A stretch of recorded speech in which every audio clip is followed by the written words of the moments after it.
அருகே சட்டவிரோதமாக மதுபானம் விற்பனை செய்த 2 பேர் கைது.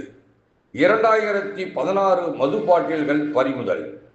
திண்டுக்கல் மாவட்டத்தில் மே தினத்தை ஒட்டி மதுக்கடைகள், பார்கள் மூடப்பட்டன.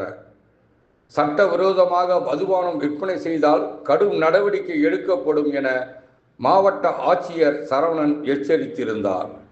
இதையடுத்து திண்டுக்கல் மதுவிலக்கு டிஎஸ்பி வினோதினிக்கு கிடைத்த ரகசிய தகவலை அடுத்து திண்டுக்கல் மதுவிலக்கு inspector Pandiammal, sub inspector Ramsait மற்றும் காவலர்கள் ரோந்து மற்றும் கண்காணிப்பு பணியில் ஈடுபட்டிருந்த போது கொடைரோடு டாஸ்மாக் அருகே அரசு அனுமதியின்றி சட்டவிரோதமாக மது விற்பனை செய்த நிலக்கோட்டை குருமப்பட்டியைச் சேர்ந்த முத்துக்கல்வன் மகன் முத்துப்பாண்டி, உசிலம்பட்டியைச் சேர்ந்த ஜனார்த்தனன் மகன் விஜி ஆகிய 2 பேரையும் கைது செய்து அவர்களிடம் இருந்து 2016 மது பாட்டில்கள் பறிமுதல் செய்து வழக்கு பதிவு செய்து விசாரணை மேற்கொண்டு வருகின்றனர்.